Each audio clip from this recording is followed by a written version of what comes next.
Kawasaki has been diligently testing the KLX 230S in India, aiming for a significant localization of this dual-sport motorcycle to offer it at an affordable price.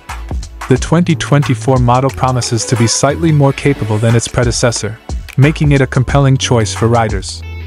The new KLX 230S features a new subframe that allows for increased suspension travel and a longer seat for enhanced comfort. Available in two vibrant color options, Kawasaki Green and Gray, the motorcycle sports fresh graphics and revised bodywork, ensuring it stays competitive in design. With its authentic dual-sport styling, the KLX 230S boasts a slim fairing, a long flat seat, a tall peaked front fender, and a minimalist tail section. The seat height measures 843 mm, providing a confident riding position, while the ground clearance is set at 239 mm, ideal for tackling various terrains.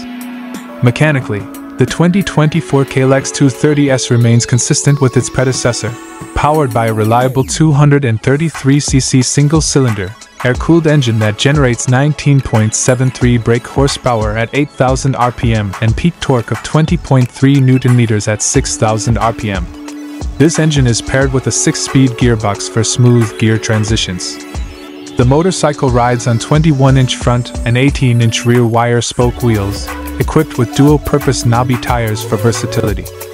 Stopping power is ensured a 265mm pedal front disc with dual piston caliper and 220mm rear disc with single piston caliper and dual channel ABS, while the suspension consists of telescopic forks in the front and a linked monoshock at the rear. In terms of suspension travel, the KLX 230S offers 198mm at the front and 220mm at the rear, making it well suited for off-road adventures, with a wet weight of 133 kilograms. Kawasaki plans to position the KLX 230S competitively, targeting a price of approximately 2 lakh rupees, with the possibility of an even lower tag. Once launched, the KLX 230S will stand out as an authentic, lightweight dual-sport motorcycle and will be the first road-legal Japanese model of its kind in India.